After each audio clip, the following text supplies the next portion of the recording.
afternoon. I'd like to thank the organizers for allowing me to present our many years of experience at Sloane Kettering on the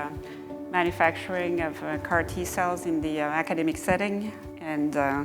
which I can call also the co-evolving processes of CAR design and clinical CAR T cell manufacturing, as we are in the representing the dark ages of phase one and making things difficult for the rest of you to develop further down the line, but also bringing some of the pioneering new discoveries. So today, obviously, we are looking at the big paradigm switch in cell therapies from natural killer cells and those which now have been empowered by the development of gene transfer and gene editing and the advancements of building new receptors and the synthetic biology developments, which are allowing the development of much more powerful and T cells with supraphysiologic properties. And the assembly of the CAR T cells is really at the forefront of many different fields, as was previously stated by the previous speakers, and really embodied the expertise of many different specialties, including not only manufacturing, but also the design of the synthetic receptors themselves, as well as the tumor environment immunology and genetic engineering, how you're going to deliver your entities into the cells and how this is going to affect their manufacturing and how you're going to be able to target in different ways your tumors or other therapeutic endeavors. So, and all of that being compliant at whatever level you are working from phase one all the way to commercialization. So today, obviously, most of you are familiar with the CAR T cell manufacturing process in the autologous setting, going from the collection of nephriocysts that is first cryopreserved and going on being initiated from the T cell selection of the CD3 positive cells in the apheresis product to their activation, the gene transfer that can take many different aspects and subsequent expansion, formulation, cryopreservation. Indeed, I don't think that any viable commercial product can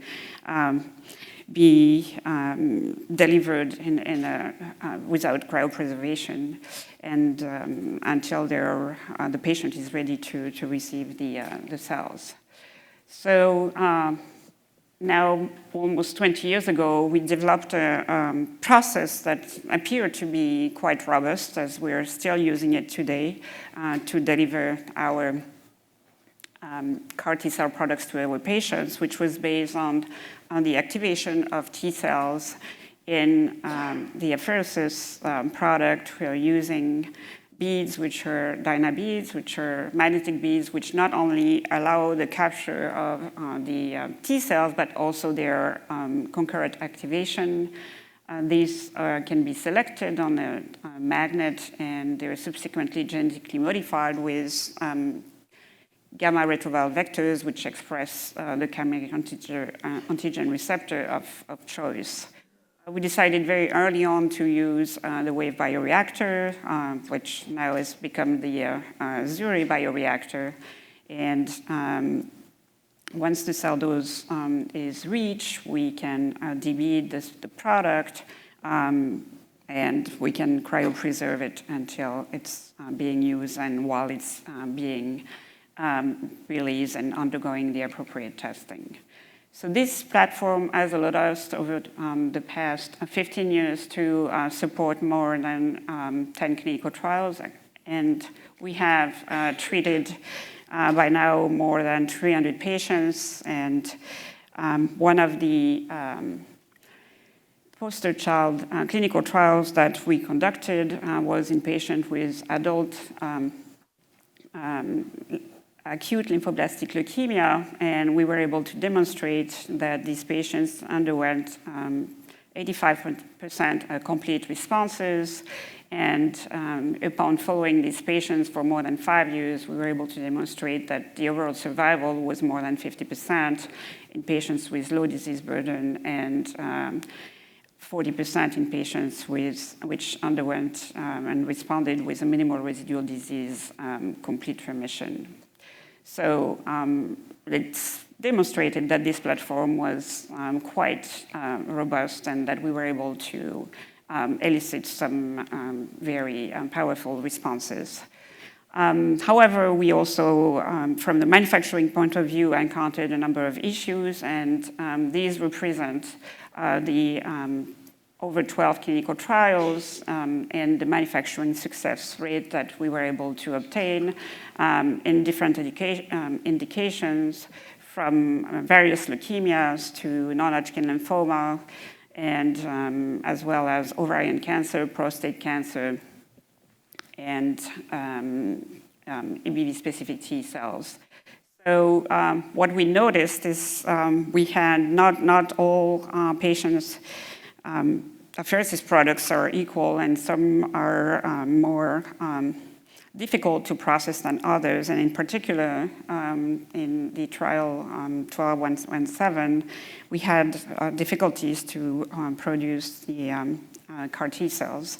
And we quickly understood that these actually products contain a very high amount of CD14 positive cells, which were actually phagocyting the beads and preventing the activation of the T cells, which resulted in very poor transduction, which you can see on the lower left side and plot. And once these cells were removed by plastic adherents, we were able to rescue the transduction as well as rescue the fold expansion, as the beads also are necessary, obviously, to activate the cells for expansion. So we were able to resolve this issue by obviously selecting upfront now the CD4 and CD8 T cells using beads which are able to capture these cells. However, this means obviously an increase in cost of goods by 3 to 6K, depending on if you decide to do a simultaneous selection of CD4, CD8 or a sequential selection of CD4, CD8s. So this was obviously with consequences which are financial as well as additional manipulation of the product. As we were interested in understanding if at our institution we could develop a method to produce CAR T cells and export potentially the manufacturing to other hospitals in order to be able to potentially conduct multicentre trials with minimum possibilities of deviations in terms of operating units and operating manufacturing in a comparable way. We undertook the evaluation of the CliniMACS Prodigy platform, which is, as most of you know, a platform which is an integrating manufacturing platform where you can select the CD4, CD8 T cells from the apheresis, as well as elicit the CAR transduction of the T cells with the gamma retroviral vectors that we're using to genetically modify the cells and to introduce the CAR T cells. And you have also a chamber in which you can expand the cells for as long as needed to reach the cell dose. So we did this evaluation with the support of the NCI, and we were able to demonstrate that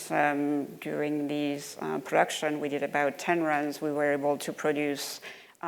similar amounts of CAR T cell as compared to our modular wave Zuri platforms,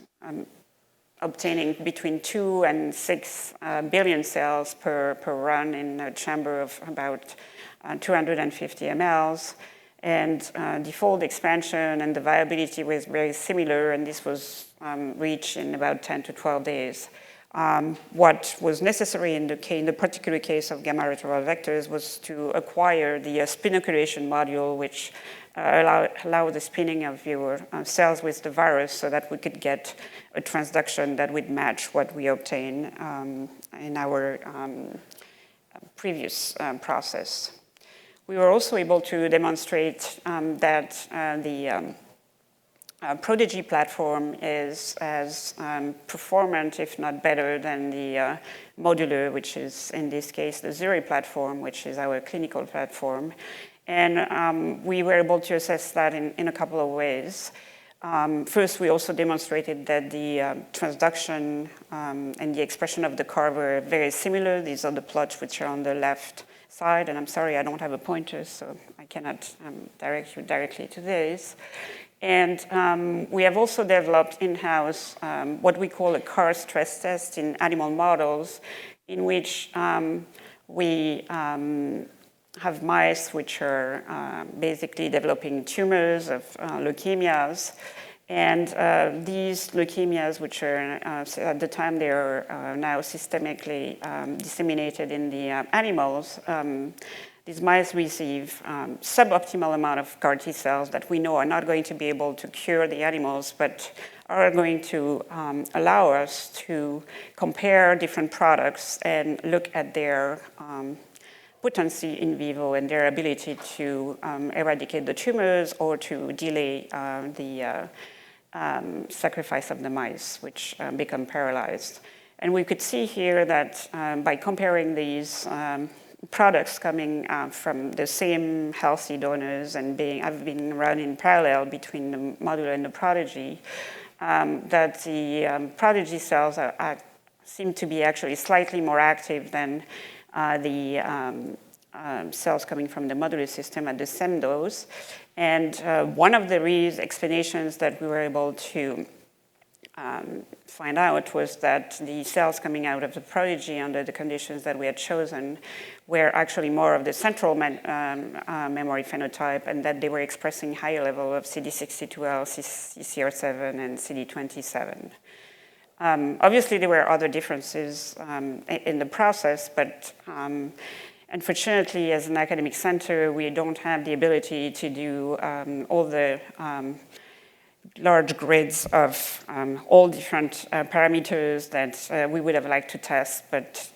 we had at least a hint that the platform of the Prodigy was suitable for manufacturing, and that if we want to pursue the use of these, we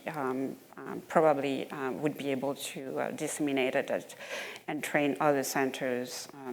for this process. Another way that in these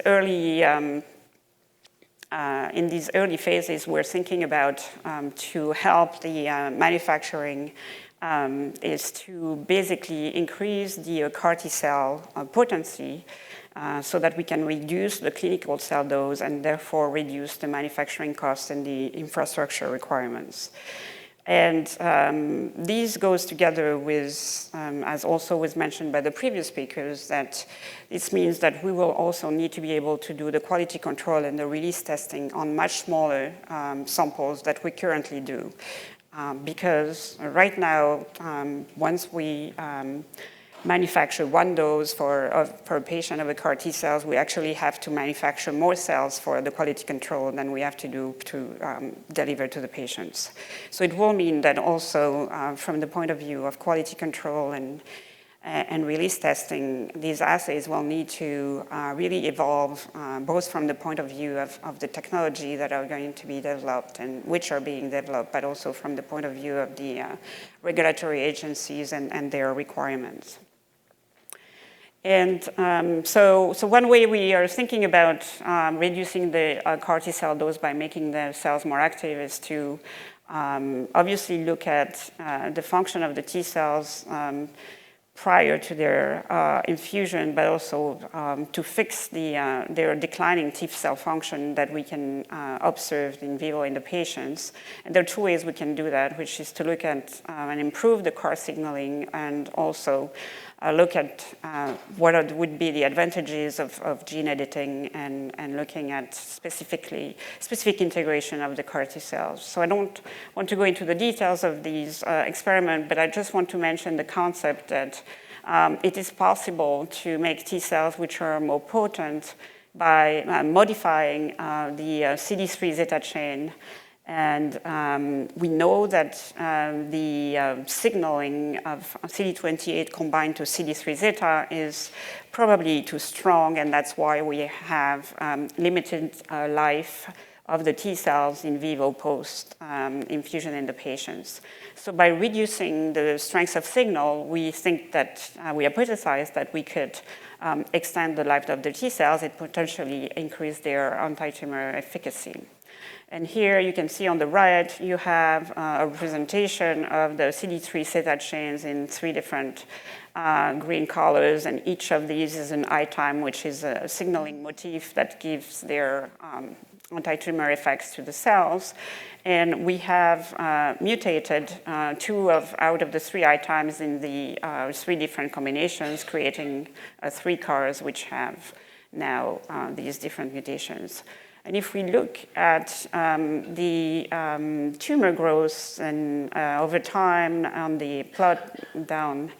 the slides, our reference vector is the one that we call the CAR 1928 zeta, which was the clinical CAR that we know is active in the clinical trials. These were the results I mentioned in patients with ALL. Here we're using them in the CAR stress test at suboptimal doses so that we can compare with the other new CARs that we want to evaluate. You can see that the 1XX comes out as being much more able to control the tumor over time, and this is definitely a feature that we're now incorporating into our new CAR trials so that we can basically be able to reduce the cell dose. And one of the reasons for these 1XX mutant to be more active is that actually if we do the comparison of the profiles, the expression profiles of genes which are known to be important for effector cells, stem cells, and naive cells on the left panel, we can see that the 1XX CAR is the one which really gives very similar signature as compared to the stem cell T cells. And so this is one of the reasons why these T cells might be more potent. Another approach that we will combine, and which has been published a couple of years ago, is how you control the expression of the CAR in these cells. And if you use a viral vector in which the CAR T cells is expressed and is it integrated randomly, you will see a vast level of MFI of these CARs if you look at their expression in T cells. However, if you integrate the CAR T cells at a special locus, and in this particular case we chose the T cell receptor, we see that the expression now of the CAR under the control of the T cell alpha receptor is much more uniform, and it's also regulated in a very similar way as the T cell receptor is, which means that there's a much better resting of the cells between killings, and this provides for the T cells which are expressing the CAR in the tract to actually be much less exhausted. So by a combination of previously T cells, which have more of a stem cell memory, and here targeting into a locus where the CAR expression is much better regulated or much more physiologically regulated, we can achieve cells which are more potent and which will allow us to reduce the CAR T cell dose. So we're now basically developing the clinical approach. We have also already started to scale up this process. The process of introducing the CAR in the T-cell receptor locus by knocking down the T-cell receptor involves the use of Cas9 and a guide RNA, which allows us to knock down the T-cell receptor alpha. And we come then with an AAV6, which expresses the CAR and which has homology arm of the T-cell receptor alpha on inside of the vector. So what I've shown you today is the journey that we have taken from our platform based on the Zuri, which has allowed us to really do a number of proof of concepts that we have also successfully transferred to some of our industrial partners, as well as the demonstration that a Prodigy, an integrated manufacturing platform, can generate cells which have equal, if not superior, anti-tumor efficacy, and which could be used for multicentre trials, or also for trials that may involve rare diseases for which we may not have the support of industrial partners. And we're also looking at the configuration of the chimeric antigen receptors, which can be biologically improved and which could potentially help us reduce the CAR T-cell dose so that we can actually have much more manageable systems for producing these cells. Obviously, the challenges at this moment are to qualify the GMP source reagents for these track CAR platforms, and at the moment, I cannot say that this will reduce the cost per unit. It will probably increase the cost per unit, but we hope that becoming familiar with these processes and having more industry producing these reagents will be able to help us manage these challenges. And I want to thank my collaborators at Sloane Kettering, Michel Sadelin at the Center for Cell Engineering, who has been designing the chimeric antigen receptors, and the cellular for therapeutic centers, and the physicians who have been working with the patients, and all our funding sources, and obviously our patients. Thank you.